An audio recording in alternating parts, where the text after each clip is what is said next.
Newcastle have a new genius plan after missing out on Joao Pedro. Obviously quite disappointing in Buemo, Joao Pedro. It seems as though everybody is rejecting Newcastle United. But I can assure you, based off the reports I've been seeing, Newcastle United seem to have a plan set in motion to kind of make a comeback this transfer window after the disappointments. But before I begin, Newcastle family, if you are new here, please hit the subscribe, hit the like button as well. It is greatly appreciated when you do so. But let's get straight into the swing of things, and I actually want to start, before I go on to the main body, talking about James Trafford, because it seems as though that deal is very, very, very close. We saw Nick Pope sort of commenting on Trafford's post. I think he didn't know that it was in his DMs, and he kind of doesn't know how Instagram works, but potentially, or maybe he's just trying to make a hint. But basically, Nick Pope put a reply saying, "Come on, the boy," or whatever, "I'm ready for you, I'm waiting for you," whatever it was. And also after the Euros win, there was a bit of talk as well about James Trafford potentially coming. So it's beautiful. It's genuinely is beautiful to see James Trafford agreed personal terms. A fee is set to be agreed as well.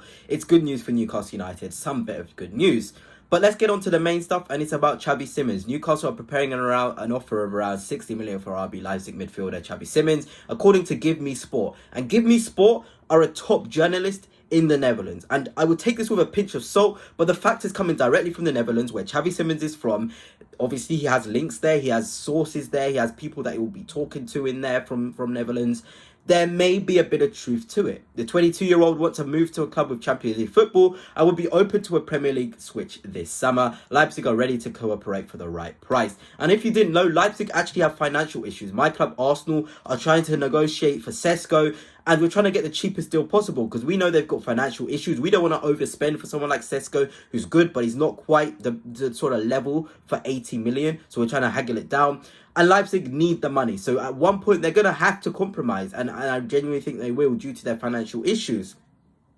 And that may be the same for Chavi Simons. I feel like there may be a compromise able to happen because of Leipzig's sort of issues financially. And 60 million has been the fee branded around to be able to get Chavi Simons. And he's well worth it. He's one of my favourite players. And I actually did say, way before this link sort of came out, I was like, Chavi Simons to Newcastle, if you're on my Twitter, you'll know. I said, would be a statement. Look at Isak. This is someone, see someone like Simons who can make an impact for them as a final third creator. Young, hungry, top mentality, and available for around 60 million would be worth more than a punt. And obviously, I'm just making a little joke there, more than worth the punt, because obviously 60 million is quite a lot of money. But with Simons, it's guaranteed. He brings something to the Newcastle side, which is brilliant, because they need a final third creation-heavy player. And Chavi Simons can be that. He can be that sort of player. He can be the sort of guy to force the issue. He can be that sort of guy to quicken the play in the midfield. He's dynamic. And Eddie Howe in his press conferences has talked about, we want to sign players who are dynamic, provide dynamism. We're a team who want to get the ball from one end to the other end as quick as possible. Chavi Simons is used to being in that sort of play style, getting the ball from one end to the other as quick as possible. So I genuinely think this is a profile that fits way better than Joao Pedro, because obviously Joao Pedro, although he's a player I really like, you'd have to move things around for him to work. And obviously with Isak already the main nine, he would have to come in as the second striker or the left winger and play him more inside the pitch, and that just isn't how Newcastle United want to operate. So for me, Chavi Simons would be a genius deal to go for. I was also like this for my club. I would love Chavi Simons. I said the more I watch Chavi Simons, the more that I'm falling in love with the profile. Killer in the box, who always arrives at the right time, is crazy. Insane ball striking from most areas. Not afraid to play the penetrative passes and can deal with contact. Bring him. He is dynamism. Dynamism. Quick. Aggressive. Wants to make the final ball. Low block killer. Mid block killer. Killer of any defensive structure. That is Chavi Simons, and he'll absolutely have a field day with the likes of Isak and Gordon, Murphy, whoever's on the right side, Bakayoko, whoever you decide to sign. It would be looking good. Elanga, as well as the main guy at the minute. They would be fed by Chavi Simons without a shadow of a doubt. And if we are looking at his statistics, I've showed you his stats a lot of times. 11 goals, 8 assists, 10 goals, 13 assists the season before that, 22 goals and 11 assists before that. You know, this guy is an absolute joy to watch. He's an output demon, somebody who you can guarantee will get goal contributions across the season, whether that's 10 goals, whether that's 10 assists, whether that's 5 goals and 15 assists, 15 goals and 5 assists. He will contribute to the input of a team in scoring, in beating teams. He's the sort of player that you can count on in pretty much any game state, and I feel like Newcastle United need that from midfield, because obviously Bruno plays a bit deeper, better from a deeper area. Yes, he can create in the final third, but he's more stronger in the deep areas. Obviously, then you've also got Tonali, who's more box-to-box. He's not a creator, but he can get into the box and provide goals. You've got Joe Linton, again, but more of a destroyer. Yes, he can score goals. But again, Chavi Simons is the right guy. Give him the ball in the final third. Give him the ball when you're attacking and someone to get up and drive and run and be dynamic. He's the guy for the job.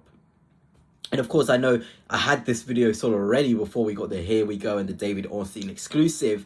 But it does say, understand, Chelsea have now intensified talks to advance on Joao Pedro. This was Fabrizio Romano early in the day, but I would like to confirm, as I was making this video, we've had a Here We Go for Joao Pedro to Chelsea. Good signing for them, disappointing for Newcastle. But like I said, someone like Chavi Simons, if that report is to be believed, the 60 million bid is coming, then that's absolutely brilliant. It genuinely would be absolutely brilliant and a much better signing for them than a Joao Pedro. And I wish him luck at Chelsea. Obviously not that much luck, because obviously I want my team Arsenal to win the Premier League.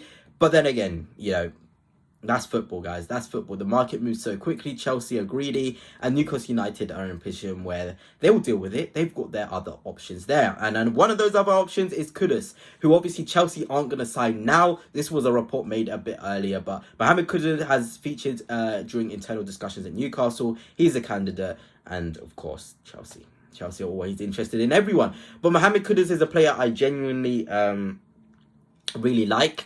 As a right winger, I prefer him off the left, actually. In central areas, he can ball carry. He was a key sort of player in that West Ham Europa League side. He's got a lot of positives to his game. And if we're looking at his stats, obviously last season only 9 GA and 35. But you look at the seasons before that. This is a player who just needs to feel loved, appreciated in a team and a system which is more attacking. Newcastle is that. And he's dynamic too. 15 goals and 7 assists season before. Last season before that one as well, he had 18 goals and 6 assists. So this is a guy you can count on in the final third to provide, to be aggressive, to be dynamic. And of course, Newcastle United want all of those things in an attacking player. And lastly, my love for Bilal El Khannouss will never change. And if you follow my Twitter, you'll know about how much I talk about him and how much I think he's a phenomenal player who'd be an absolute steal of the summer. He's a creator, final third. He can be the guy to break down low blocks. I know Newcastle United have struggled a couple of those games. Someone like Bilal El Khannouss can do that. He's only 21 years old, and I just really enjoy the way he plays. And I think whoever takes a punt on him, I think it might be Leverkusen as well, who may go for him in the end. I've seen reports about it. They will have one of the best young creators, I think. A player who's going to absolutely tear the Premier League apart if he's given a chance to play in the Premier League or the Bundesliga apart. He will do it.